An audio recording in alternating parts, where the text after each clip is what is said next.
كنتم خير أمة أخرجت للناس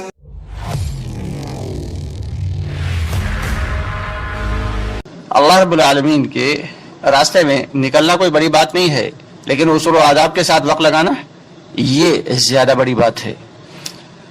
آج ہم آپ کے سامنے کچھ ایسی باتیں رکھیں گے جو اکثر ہمارے ساتھیوں سے ہو جاتی ہیں، جیسے مسجد کے قیام کے دوران، مسجد کے قیام میں عام طور سے ساتھی بہت ہی لاپرواہی برتتے ہیں، جبکہ خوب اچھے سے غور سے دھیان سے سن لیں کہ مسجد کیا ہے؟ مسجدیں اللہ کا گھر ہیں، مسجدیں اللہ کا گھر ہیں، بادشاہوں کے بادشاہ، شہنشاہوں کے شہنشاہ اللہ رب العالمین کا گھر ہیں۔ وہاں کتنے اصول اور آداب کے ساتھ، کتنے احتیاط کے ساتھ رہنا چاہیے، یہ بات ہمارے ساتھی دھیان نہیں دیتے اس کے بارے میں، حالانکہ ذمہ دار ساتھی اس کی توجہ دلایا کرتے ہیں۔ یہ سمجھ لیں کہ مسجد میں زیادہ تیز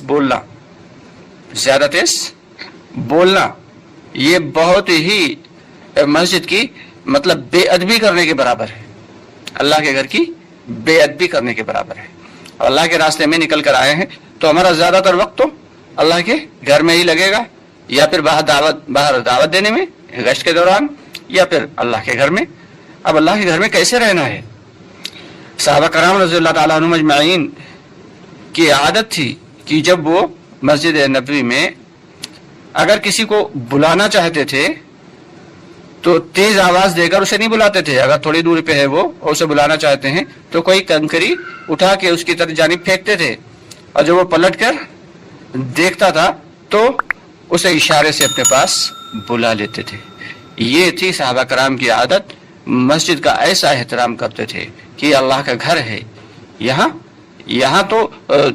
تو زور سے بولنا گویا کہ اللہ رب العالمین کا غصہ مول لینا ہے، اللہ کا غصہ مول لینا ہے۔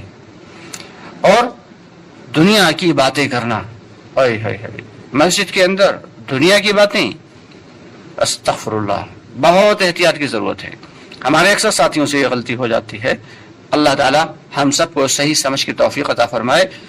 چنانچہ آتا ہے کہ جب کوئی شخص مسجد میں دنیا کی باتیں کرتا ہے تو ایک فرشتہ کہتا ہے اے اللہ کے ولی چپ ہو جا، تجھ پر اللہ کی رحمت ہو۔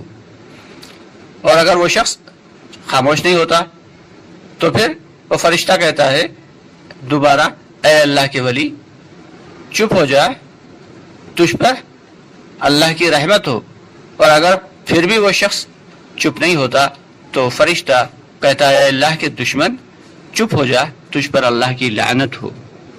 اب اندازہ لگائیں کہ ایک فرشتہ لعنت بھیج رہا ہے اور اللہ کا دشمن کہہ رہا ہے، اور ہم اللہ کے ولی بنے اپنے آپ کو سمجھ رہے ہیں، تو کتنے افسوس کی بات ہے۔ تو مسجدیں فرشتوں کا ماحول ہوتا ہے مسجد میں، اور مسجدیں اللہ کا گھر ہیں، اور مسجدوں میں اسی لیے قیام کیا جاتا ہے کہ فرشتوں کے ماحول میں رہیں، فرشتوں کی ماننے کی صفت ہوتی ہے۔ تو ہم سے بھی جو کہا جا رہا ہے ہم بھی وہ ماننے والے بن جائیں۔ مسجد تو عبادت کی جگہ ہے، مسجد کھانے اور رہنے کی جگہ نہیں ہے، کیونکہ دعوت کے دین کی محنت کے لیے نکلے ہیں، اس لیے تین لوگوں کو اجازت ہے مسجد میں رہنے کی۔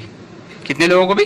3 لوگوں کو مسجد میں رہنے کی اجازت ہے، مسجد میں قیام کی اجازت ہے۔ پہلا شخص مسافر، کہ اگر کوئی مسافر ہے تو وہ مسجد میں قیام کر سکتا ہے۔ دوسرے اعتکاف کرنے والا یعنی معتکف کو بھی اجازت ہے کہ وہ مسجد میں قیام کر سکتا ہے۔ تیسرے طالب علم، یعنی جو شخص دین کے علم کو سیکھنے کے لیے نکلا ہے وہ بھی مسجد میں قیام کر سکتا ہے۔ اب ہم جب اللہ کے راستے میں نکلے ہیں تو طلب علم کے لیے نکلے ہیں، اس لیے طالب علم ہوئے، اس لیے قیام کر سکتے ہیں۔ چونکہ ایک شہر سے دوسرے شہر پہنچے ہیں، وہاں کوئی ہمارا اپنا گھر تو ہے نہیں، تو اس لیے ہم مسافر بھی ہوئے۔